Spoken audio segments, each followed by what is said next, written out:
Amen. So to God be the glory as we are here once again to give glory to God, especially for the words that we will have tonight. So pagpalain ng Diyos sa bawat isa sa atin as you have given your time, no?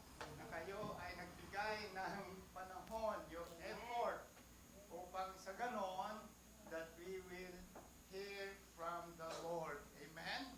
So, salamat muli sa ating Panginoon, even for all our brothers and sisters na nanonood sa kanilang mga tahanan or wherever you are right now, no? Thank you for your life, and I believe that the Lord will speak to you also tonight or this afternoon, because this is all for His children. Amen.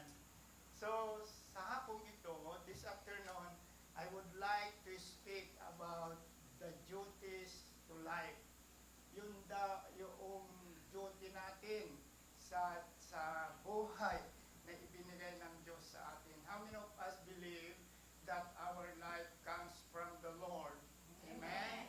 Kasi pagka hindi ang Diyos ang nagbigay ng buhay, wala tayo ngayon dito. So it is very important to know the 6 duties. Marami ito, but I only have selected yung 6 na tungkulin natin sa buhay na ibinigay ng Diyos sa atin. No?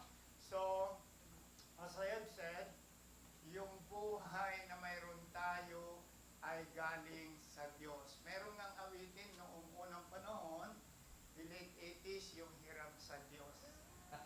Amen. Alam ni Sister Lori yun.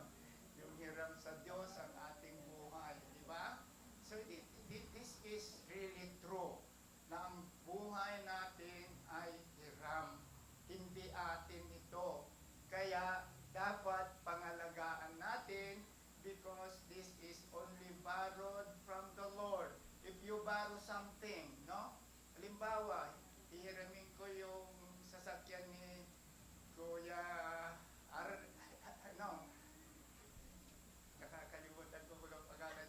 If I'm going to borrow, or if you rent a car, di ba? Pagka nag-rent kayo ng car, ibabalik ba ninyo doon na hindi full tank? Kailangan kung gaano nyo hiniram, ibabalik din ninyong ganon. Amen? Ganon din sa ating mga buhay. Kung ano yung binigay ng Diyos, we have to bring it back according to the original. Okay? So umpisahan natin. Mayroon tayong 6 as it's stated in your screen, no? At salamat sa buhay ni Ira, kay Kia, no? They are now the one in charge of our media. At salamat sa kanilang mga buhay. Sige, palagpakan natin ang Diyos sa buhay sa kanila. They are the next generation. Sila ang susunod sa atin. Kaya salamat sa kanilang mga buhay as they have accepted the challenge, no? Kasi alam naman natin na yung mga original na ginagawa nito, they are on vacation. So let us thank God for their life as they are now the one in charge of our media. Okay, yung una na dapat gawin sa ating buhay na ibinigay, we should edify life. Number 1, we have to edify life. Anong ibig sabihin ng edify? Inspire. No? We have to inspire the life o pasiglahin ang buhay. Kaya di ba natin kanina, we sang that song, ano yun? Ano yung awitin natin? Tungkol sa buhay.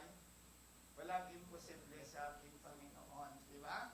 So, we have to edify our life or to improve our life. Pasiglahin ang buhay.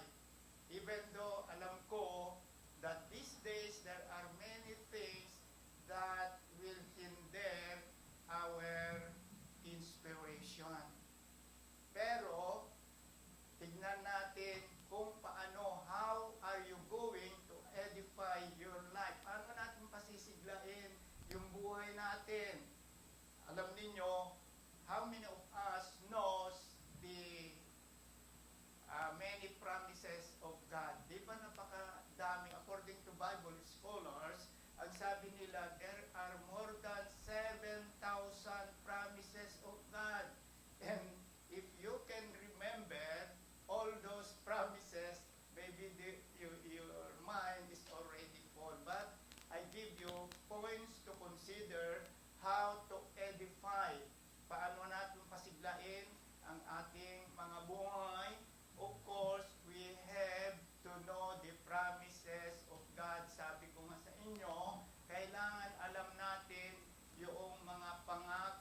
even for these days na meron tayo yung tinatawag nila na COVID-19.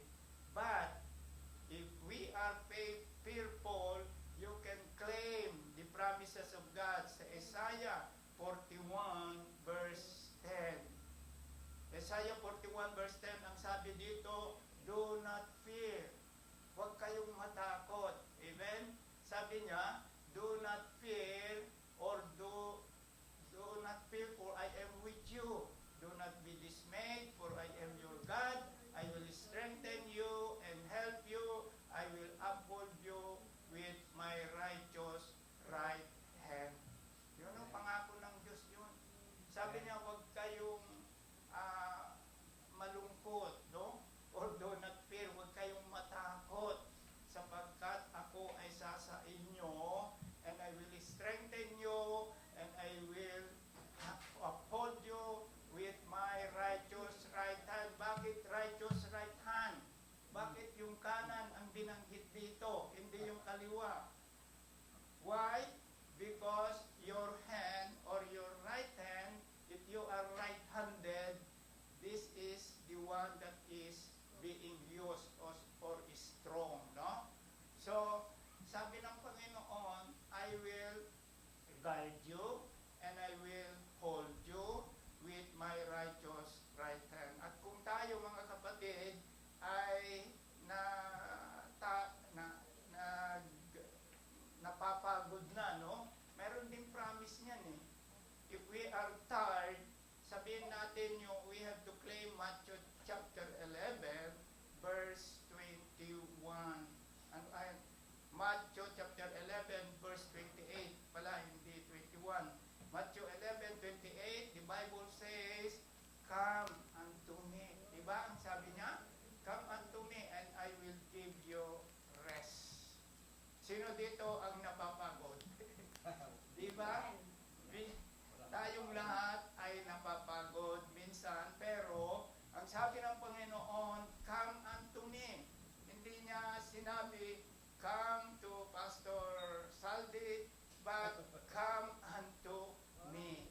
Sa ating Panginoong Jesus ang nagsasabi nito, okay? So sabi niya, come unto me and I will give you rest. Ngayon, kung mayroon tayong mga trials, mayroon tayong mga pagsubok, mayroon din pangako ang Diyos. Hallelujah.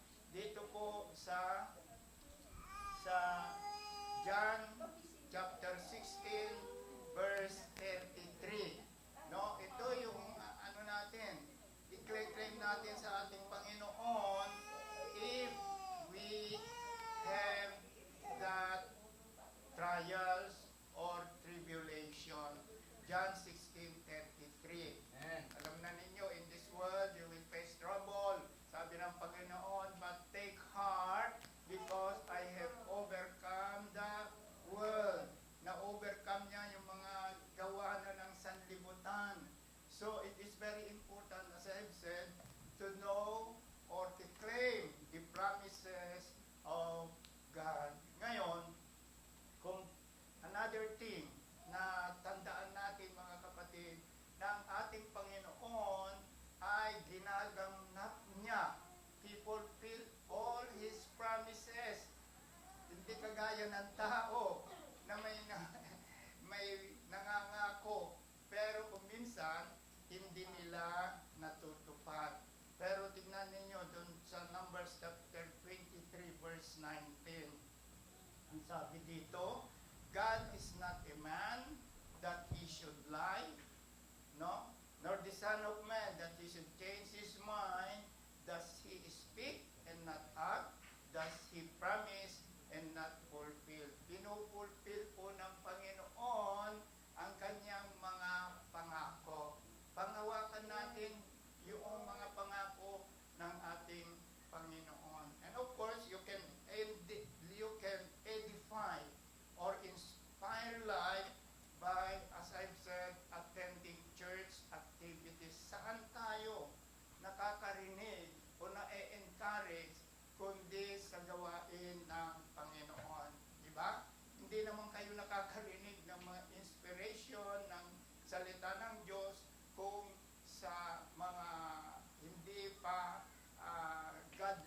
gathering. So mahalaga mga kapatid, it is very important that we have to attend godly gathering, no? Kasi kung minsan naman, nauuna po yung ungodly gathering. So it is very important, saan ba ako pupunta ngayon? Especially for Sunday. Ako ba ay pupunta doon sa church o sa party na inanyayahan ako? It depends on you, no? Pero if I am the one, no, to be invited, I have to choose the church. Kaya doon ka na-encourage, doon ka na-edify. Kaya ang sabi sa, parati ko ito sinasabi sa Hebrews chapter 10:25. Bakit? Sapagkat sabi niya, do not neglect. Huwag daw natin pababayaan ang ating pagtitipon. Kaya saan man tayo mga kapatid, wherever you go or even if you are on vacation, take time. Take the way by which you can attend churches. No? Kasi doon sa atin, if you are in the Philippines, there are many churches that you can go through to hear the words of God. Amen? So, that is one of the ways of the duty that God has given us, no? Yung tungkulin natin sa Diyos sa ating mga buhay to edify or inspire your life, because you can only get inspiration in the church. Amen? Hindi ka nga, sabi ko nga, you cannot get inspiration anywhere you go. Amen? So pangalawa, na another duty to life is you have to beautify your life. Amen? Pagandahin mo ang iyong buhay. Paano natin pagandahin ang buhay natin? What are we going to do in order to beautify our life? How many of us were here last Sunday? Andito tayo last Sunday, no? Diba narinig natin yung mensahe ni Pastora Elsa? Na ang duty, one of the duty o yung mga responsibility ng ama is, ano? Natandaan na ninyo? Yung responsibility ng isang ama is to provide. Amen. Thank you, Pastor Salvi. Protect and promote. So those are the things then. This is not only for the men, no? Lahat ito is applicable to all parents. Amen?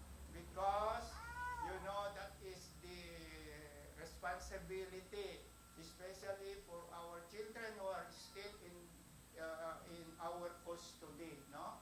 Kasi pagka ang mga bata na yan, kaya nga pinapasok sila sa mga Bible study natin dito sa church in order na malaman nila ang kanilang tungkulin bilang anak, no? Bilang anak, at magiging pagpapala sila sa kanilang mga parents or wherever they go. Alam niyo yun, Proverbs 31. From verse 10 to 31, mahaba ito, but I just would like to have a bird's eye view, no? Na ang ina na ito, ang tawag nga doon is, she is a virtuous woman or a noble woman. So, ibig sabihin yun, virtuous woman, he is righteous. At sinabi nga dito sa verse 25 ng Proverbs 31:25, seek and love at the days to come. Tinatawanan niya na lang yung mga susunod na mga panahon. Bakit? Sapagkat siya ay handa. Babasahin ninyo yun sa Proverbs 31:10 to 31.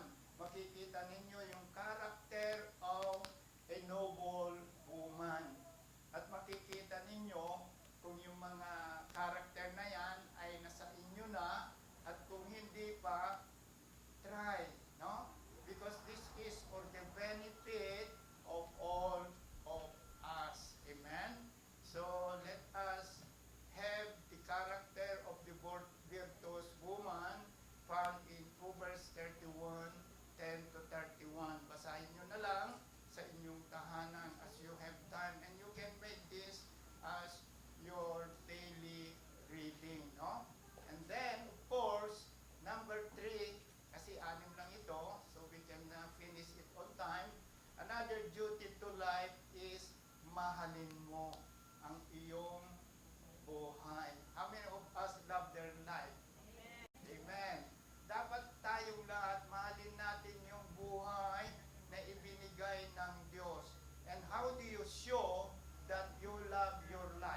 will love you back. Okay?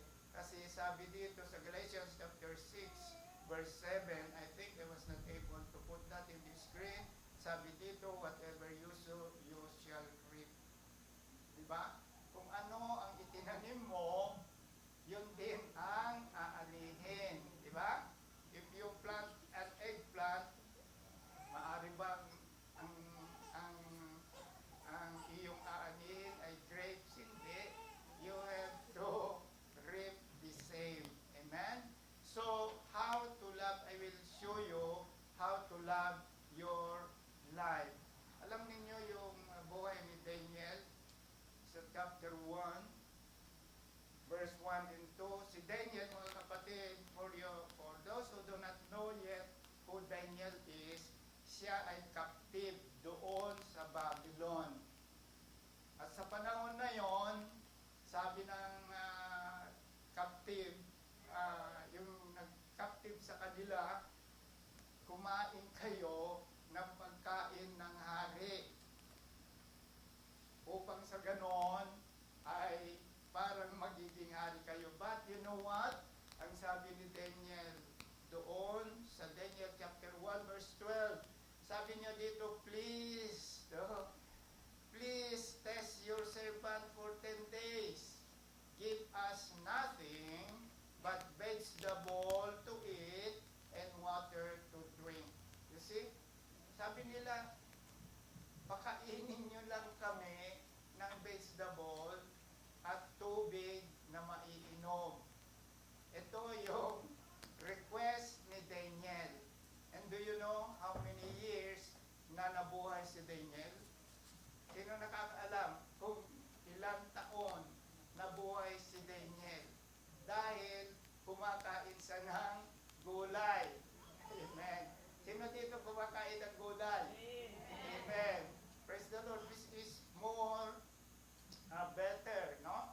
Kaya ako, sa aking edad na ito, I really do not want, no, yung mga canned goods. Kasi, yung mga canned goods na yan, marami ng chemical na inilagay, preservative. So, it will affect your health. Tanungin nyo si Ate Ana. Tanungin nyo si Ate Ana kung ayaw kumain ng vegetable. But let us follow, no? Maganda yung payo ni Daniel. At umabot siya ng 100 years old. Sino gusto ang mayroon 100 years din?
alam ninyo, mayroon akong nabasa na taga mainland at hindi na siya nagpapahinga. Tatlo-tatlo ang kanyang trabaho. Pagkatapos dito, 8 hours dyan, 8 hours doon, 8 hours. Wala na siyang oras na magpahinga.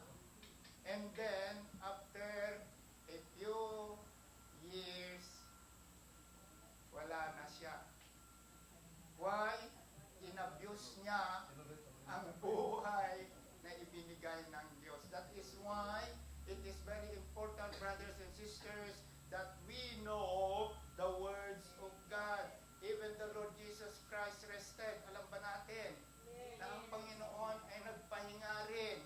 Sinama nga niya yung kanyang mga disipulo. Sabi sa Mark chapter 6:31, Jesus said, "Come," sabi niya sa kanyang mga disipulo, "come away by yourselves to a desolate place and rest a while." You see? Alam ng Diyos, alam ng Panginoong Hesus, kaya alam ng Panginoong Hesus ang ating kakayanan sa ating mga buhay. Kaya come, sabi niya, magpahinga muna tayo. Sabi niya, hayaan mo muna, hindi matatapos yan. Yung mga tao na nangangailangan ng mga tulong, hindi matatapos yan. Sabi niya, so alin muna kayo at magpahinga. So, let us rest ourselves. And number 4, na duty natin sa ating buhay is to enjoy your life. Sino nag-e-enjoy ng kanilang buhay? Amen. Amen? Ngayon, kung tatanungin ko kayo, kung tatanungin ko kayo, I will ask you this question. If you rate your enjoyment from 1 to 10, saan tayo ngayon? Is it above 5 or lower than 5? Alam natin yon, no? You can know that you enjoy your life by many things. Kaya sabi ni Solomon, ito na, ang sabi ni Solomon, the wisest man live on earth. Doon sa Ecclesiastes chapter 8 verse 15. Anong sabi niya dito? I recommend. Andiyan ba yan? I recommend. Sabi ni Solomon. Remember now, Solomon is the wisest man who lived on earth. Kaya napakarami niyang sinulat sa Proverbs na ito dapat ang gawin ng tao. Ecclesiastes chapter 8 verse 15, sabi niya, I recommend the enjoyment of life. You see? Ito, pinakamarunong na tao, I recommend the enjoyment of life. Sabi niya, nire-recommenda ko, no, na ang buhay nyo ay magkakaroon ng enjoyment. Amen? So, of course, how are we going to enjoy life? Itong question na naman. How are you going to enjoy life? Ang sabi, be content of what we have. Kontento na, ibig sabihin ito ay hindi naman ibig sabihin na kung ikaw ay isang manggagawa, you do not have that ambition na tumaas. No. But be content of what we have. Ecclesiastes chapter 6 verse 9. Sabi dito, enjoy what you have rather than desiring what you don't have. For the meantime, no, i-enjoy na natin kung anong meron tayo. Kung meron kang sasakyan na model 2011, kagaya ko, I am content with that because hindi naman kaya ng bulsa ko na bumili ng mga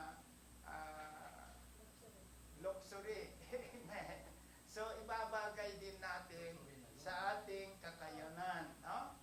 And especially, kasi kung minsan, yung ating buhay, especially na hindi natin mapalitan. Of course, we are contented with it. Kagaya ko, mapapalitan ko ba yung mata ko na maliit? Hindi ko mapapalitan. Yung bumagsak na naman. You cannot change that, but you know what? Meron kaming kasama doon. Meron kaming kasama sa Saudi doon.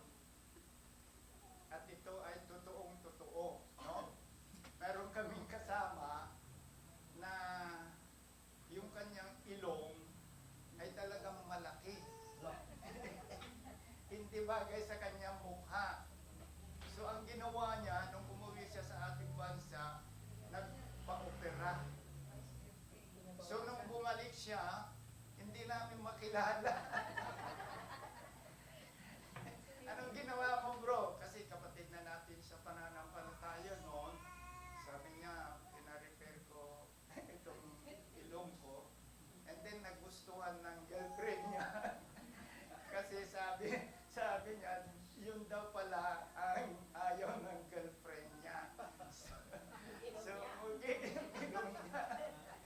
So, of course, meron naman siyang pambayad, but you know what? There is a bad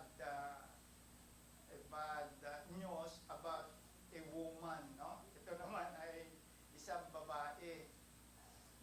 At siya ay, alam mo ninyo yung mga babae na matataba, marami silang dala-dala sa kanilang paywang. So, Bilbil sabi, nagpa-opera. You know what happened? Namatay siya. Sa table pa lang. I don't know what happened because that was a big news before, no? Na dahil doon, siya ay binawian ng buhay. So let us be, knowledgeable also. Ano ba ang gagawin ko sa ibinigay ng Diyos sa akin?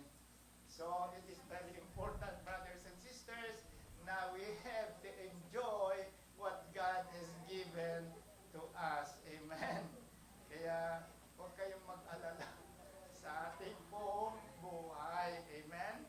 Kasi ang Diyos naman, di naman tumitingin sa panlabas, di ba? Tumitingin siya sa kalooban natin. And of course, number 5. Matatapos na tayo. Dalawa na lang. Number 5 is you have to share your life. Kailangan yung ating buhay ay i-share natin. Kagaya, I know, most of us are sharing their life, no? Sa mga kaibigan natin, especially sa ating kapamilya. Especially for those who are not born again yet. You have and I have to share the life that God has given me. Amen? That has given to all of us.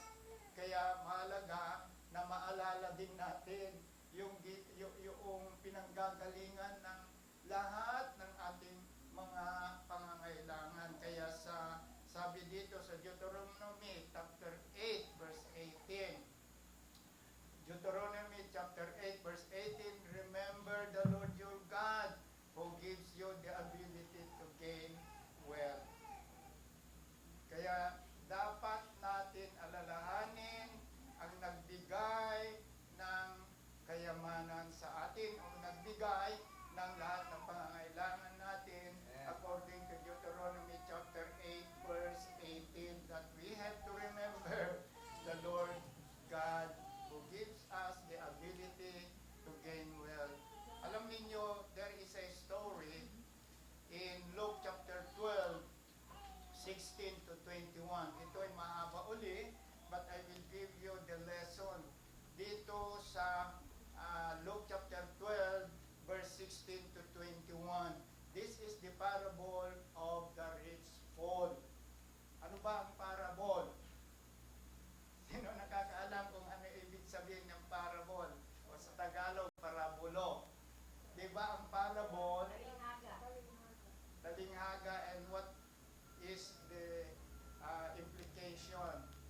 parable is a story on this earth with a heavenly meaning. That is a parable. Kaya titignan ninyo ang Panginoong Yesus. Ang dami niyang parable sapagkat ito ay nababagay sa mga tao in this earth. Pero mayroon implication sa heaven. So that is a parable. At tignan natin itong lesson natin na makukuha.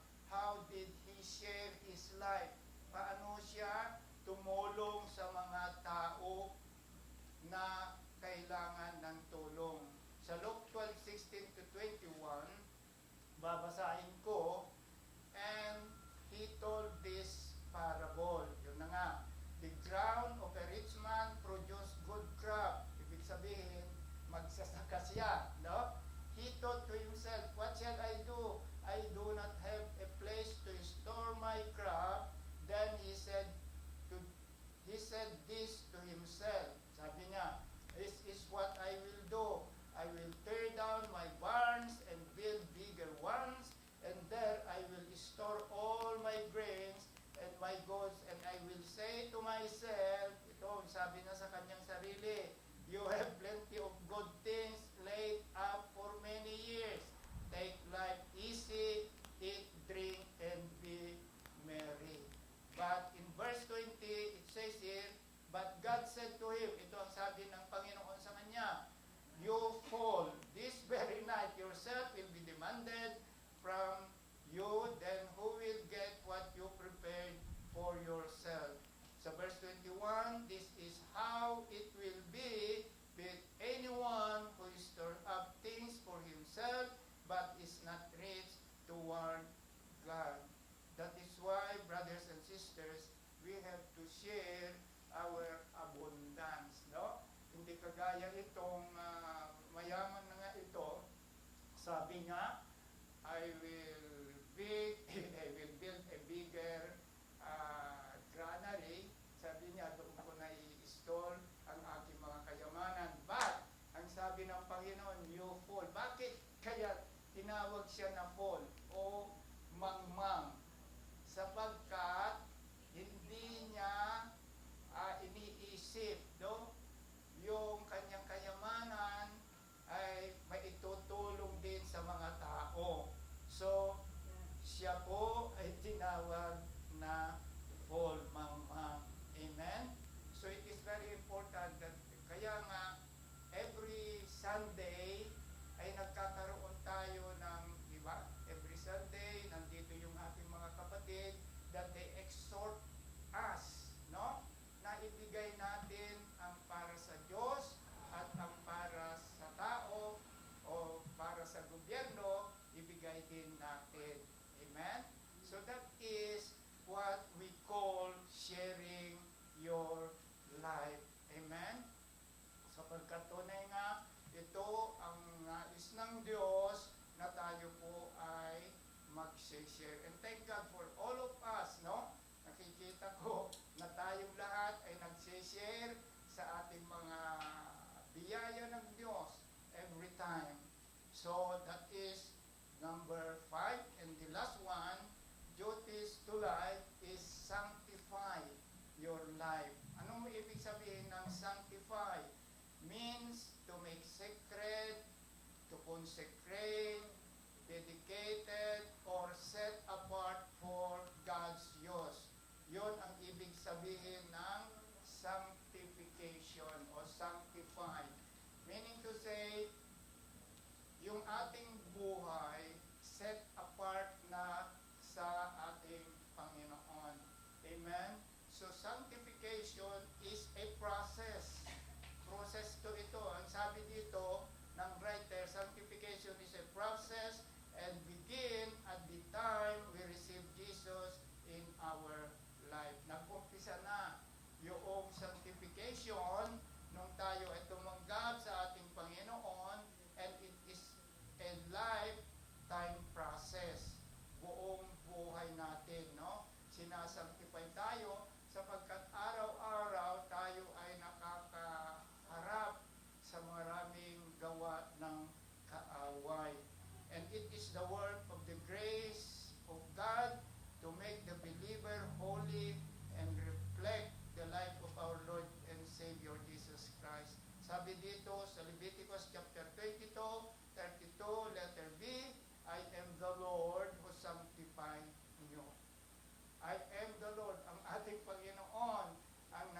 set apart sa atin mula sa kadiliman hanggang sa kaliwanagan.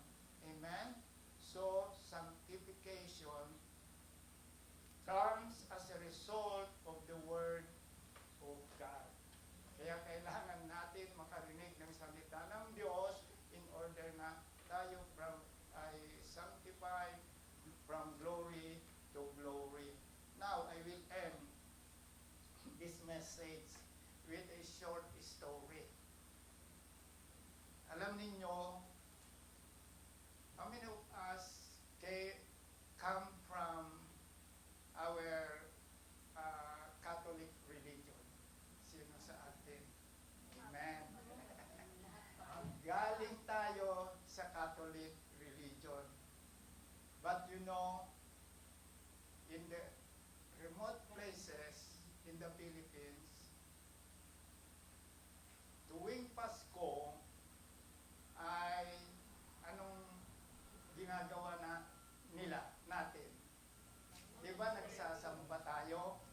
Yung sinasabi, they said, it is a simbang gabi. Yeah? Simbang gabi. And then, pag simbang gabi, if you are going to attend that morning service, merong bell, merong kampana, di ba? Naririnig ninyo yung kampana na umaalingaw-ngaw. Yan ang nagbibigay ng time na kayo o tayo o ako ay inaanyaya na doon sa simbahan. Ngayon, yung bell na yan, yung original na bell, maganda ang tunog. Yung tining niya talaga nasisiyahan yung mga tao. So they are really joyful dahil nagigising sila sa magandang tinig ng kampana. So, one day, ay bumagsak yung bell. One day, the bell fell down. And of course, because it fell down, mayroong mga crack, mayroong mga hindi maganda na nangyari doon sa bell. So ang sabi ng kampanero, I think we have to bring it to the repairman, and then we will see if it will be as the original. So dinala nila doon sa pinakamagaling na mag-repair ng bell. Pero noong ibinalik doon sa simbahan, yung tunog ng bell na yon ay hindi maganda.